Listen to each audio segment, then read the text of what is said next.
How wonderful it is that God can create from nothing and allow human beings to experience God's love and grace through His creation. Have you ever been amazed by life's seemingly coincidental events and later realizing that it was all part of God's bigger plan?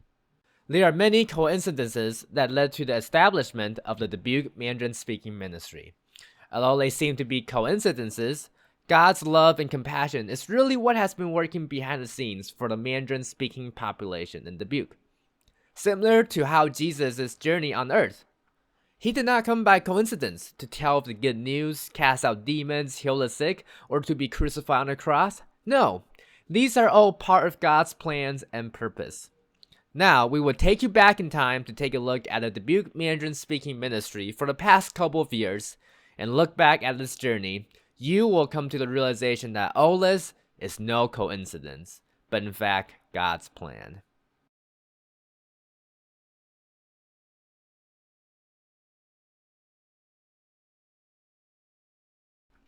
As people who speak Mandarin, it is our honor to be called to serve a group of people who speak the same language as us. We are also very grateful for the many organizations who have tirelessly supported us, which jump-started the ministry. These include PCUSA's 1001 New Worshiping Community, John Knox Presbytery, Westminster Presbyterian Church, First Presbyterian Church, University of Dubuque, University of Dubuque Theological Seminary, and of course our friends in Taiwan. Like Paul, who heard the calling from the people in Macedonia, we also heard the calling of the Mandarin-speaking population in Dubuque. To be more specific, this calling came from a coincidental conversation when we ran into a local believer in Hy-Vee. She asked if it would be possible to establish a Mandarin-speaking church community, since the closest Mandarin worshiping service is almost 2 hours away, which is quite far. If there were to be a local Mandarin church here in town, it would surely help bring the good news to those who speak Mandarin in Dubuque. Now, we did not think of this coincidence to be a serious calling at that moment, but the following coincidences made us come to the realization that this is not simply a coincidence, nor is this just a calling from the people. It is a calling from God.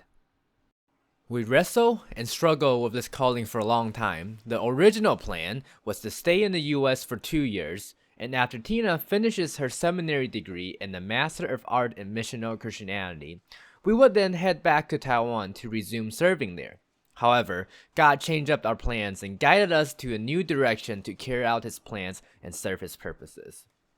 Surely, we had our doubts. We asked God whether it will work to simply serve Him in my home country in Taiwan. Is it possible that our parents who are of age would support this plan? How will we support our family's financial need while we're still here? What would happen to our children's education? Yet, God answered all those prayers. All the questions we had, God answered them. Difficulties, God solved them. Barriers, God removed them. All we could do was to humbly accept and obey God's calling and to follow His plans. God's plan, though, was already at work before we even found out about it. Back in 2002, we were in Dubuque for the first time, and we saw 40 Taiwanese students who were pursuing the degree of MBA, so we invited them to have dinner at our house and used this chance to spread the good news with them.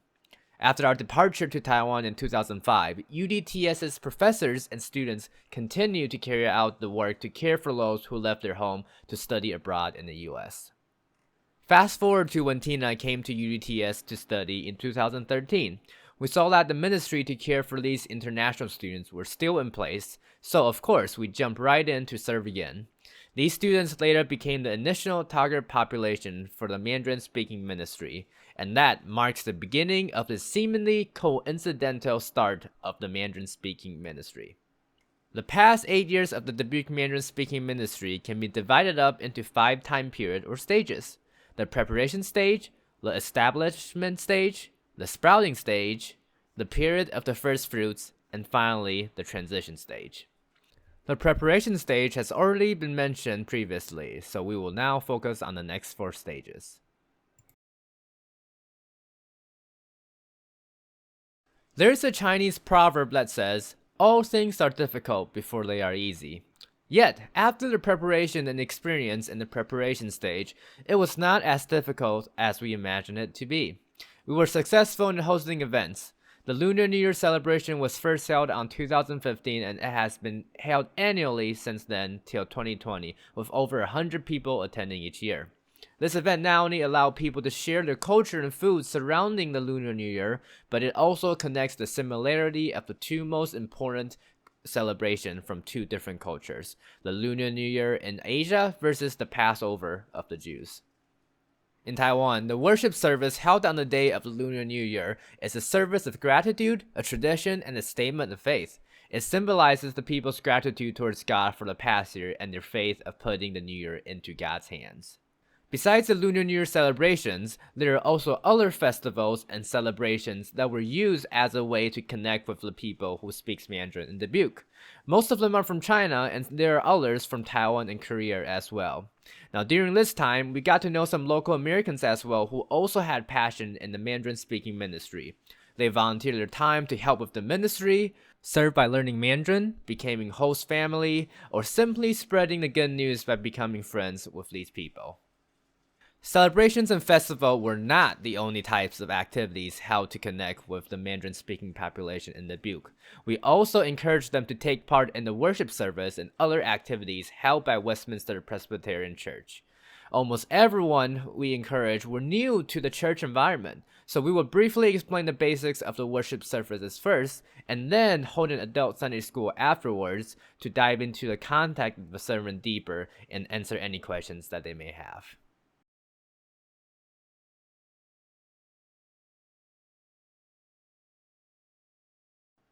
As a stable fellowship foundation was established, the ministry began to grow.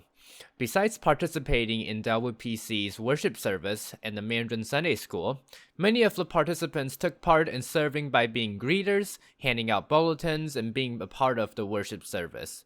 Special services such as the Christmas Eve service were held in our house. Children were also involved in the youth activities at church.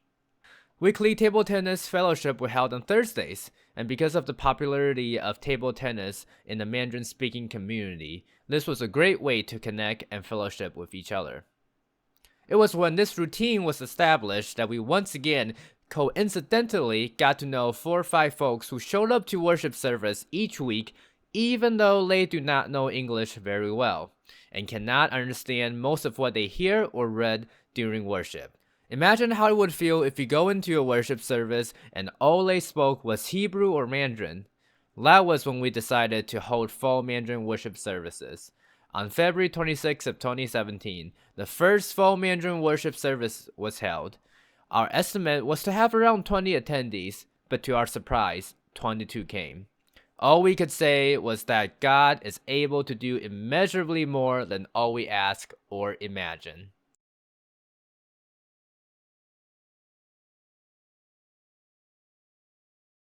Like a plant that just had its first fruits, while they may not look as strong and fruitful as those that have been producing fruits for years, it is still a great milestone. For this ministry, this period marks a time of producing its first fruits.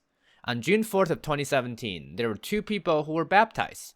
They both went through a weekly 2-hour baptism course for 8 weeks to be educated on what it means to be baptized, and these are the first fruits of the ministry. Another baptism happened on August 19th of 2018, where one of the family's newborn was baptized. In terms of activities, there were additions to the original activities as an effort to fulfill the needs and maximize the opportunities to connect with each other. For example, we added the Friday Bible study due to popular demand where we study the Gospel of Luke. The Table Tennis Fellowship had the new addition of a monthly potluck. And finally, there's also a monthly fellowship after service where we enjoy a simple meal together.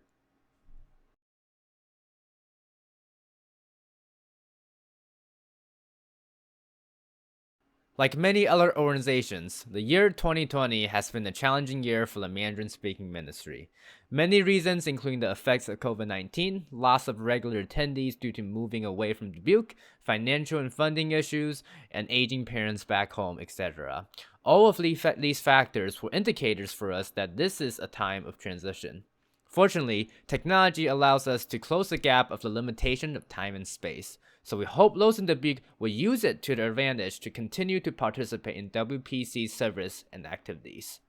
A big part of our ministry was not only to build a Mandarin worshiping community, but also to connect this community with the WPC community. In order to keep the connections between the two communities, we even decided at one point to participate in an English word service on the first Sunday of every month.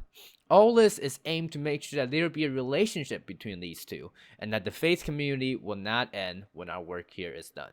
For those who move away, we hope that they will find a church where they feel comfortable and motivated to continue to explore their faith. The Table Tennis Fellowship will continue on with the help of our son Sam and other people as well. How wonderful it is that God could create from nothing and allow human beings to experience God's love and grace. The wisdom that God gave to human allow us to decrease the gap of time and space. Those newly established online ministry during COVID will continue to be a way for us to connect with the followers we met during the past 8 years. Although it is uncertain when Dubuque would be able to have a physical church where people could worship in Mandarin, God had already established a church community where followers can connect with each other spiritually. This community is now rooted deeply in these people's hearts, and although many are not physically here in Dubuque, they have been involved in the local churches. Some even made the step to be baptized and be committed to being Christians wherever they are. So whatever happens in the future, we pray for God's will and not ours.